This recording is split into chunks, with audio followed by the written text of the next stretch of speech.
Hi, how's it going? I'm sure you're here because, like me, you were on the hunt for a new light, right? You came to YouTube or Amazon to see your options, and I'm sure the SmallRig RC 220B Pro COB Light rose to the top of your list very quickly. This one is all about how this light really performs, and I'm not gonna mess around with specs or features today. You can find that all on everyone else's channel, where you'll hear for the 10th time that it's a V-mount battery attachment that allows you to go mobile with this light. But the limitation is going to be that any battery under 20 volt or 150 watts causes it to run to about 68%. To me, this is kind of the only con, and it defeats the purpose a little bit for me. Because what I want to do is run it for mobility or running a V-mount, but I'm stuck in a limited power unless I spend on a battery the same cost, if not more, as I did the light. So far, this is all I can say I wish was different. I bought this with my own money and in no way getting asked or paid to say anything. But SmallRig, if you want to ever send me anything, I do love your products. All right, so enough begging.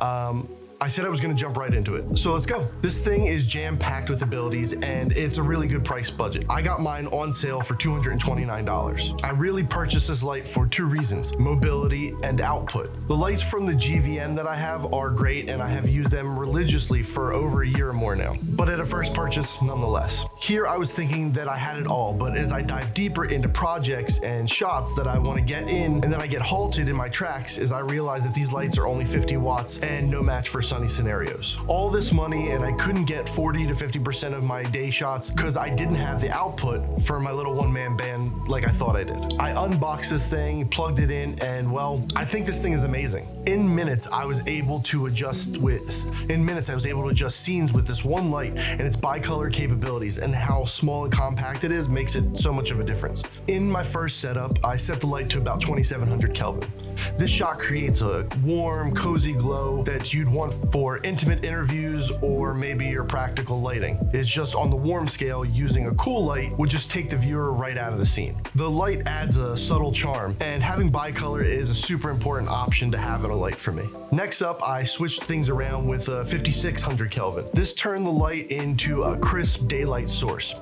Perfect for scenarios where you want natural, clear looks. It's also the temp that I would use when shooting a lot of my stuff because this is the color and temp of daylight. Here's the same scene, but just a different temperature. You can see how this changes the whole dynamics of the shot. Now, this is where it gets interesting. I played around with the nighttime shot. I cranked the light up to 6500 Kelvin and matched it with a 3500 setting on the camera. The result, a cool blue tone that instantly gives the scene a cinematic, almost surreal atmosphere. It's a bold look if you want a dramatic feel, or to give off the feeling of a moonlit night. And then I tried something a little bit more unconventional for me. For a morning shot, I rigged the light outside, near a window, to mimic sunrise. The idea was to have it act as the sun coming in, and honestly, it worked beautifully. To me, it comes in so naturally that you would be surprised to see that without this light, almost no light fills the frame. So what I did was I exposed for the window and was about 70% on the light. Still not convinced? Here's a montage of a few different lighting setups.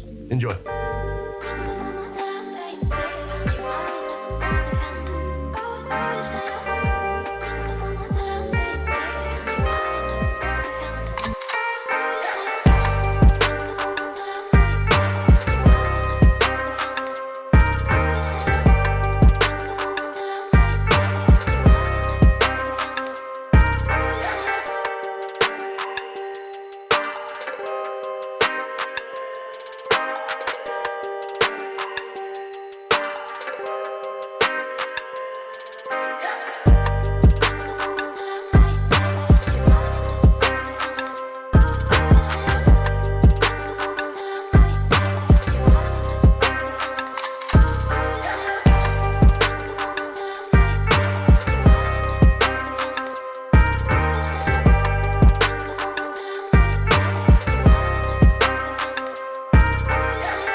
Setups showcase a different personality of the light, whether you're creating mood, highlighting natural tones, or just adding an unexpected twist to your visuals. This light is a powerhouse, and it just keeps impressing.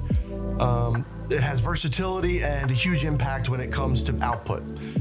Just here for this talking head, I'm using only about 6 to 7% of the light's power. Where before, I used to use the modeling lamp on my strobe, and I have to use about 95% of that. And I would just use a softbox with a soft grid to control the spill, but with this light, I'm using the same exact thing and getting a much less output that I need from this light.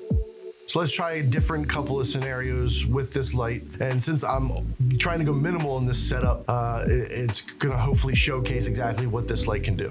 I have it just off here. About 45 degrees. I didn't want any spill in the background, so I do have the grid and it's kind of shooting over to here. But if you can see, I've got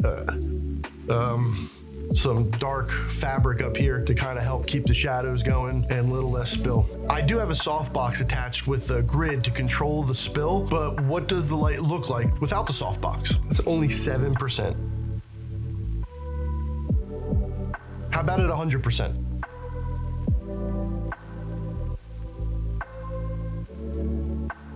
Now for an option like a book light, which I'm really interested to see how it performs and what kind of output that I can get with it. So with the book light, you do get a lot more room spillage and a lot less fine direction with the light, but it's pretty soft. It's one of the softest ways that you can get your lights to go. Next, I would like to try cove lighting one time, but that's just a whole huge setup, and I feel like you need more than one powerful light to kind of make that cove. That's where kind of it wraps in a full blanket around me so that you get, this thing is super bright and I'm super excited to keep implementing it in all of my work. So there you have it. Look at how I've integrated the SmallRig RC 220B Pro COB Light into my varying world of real settings. If you're searching for creative ways to light your projects without drowning in technical details, I hope these examples inspired you a little bit and you try to experiment on your own. I'm genuinely impressed with how compact this light is and the output that it gives, and I'd love to see how you guys use it to bring your visions to life. Thanks for watching. SmallRig, thanks for putting such power in such a nice little package. If this sparked any ideas, hit that like button and drop a comment below. Until the next video, keep shooting.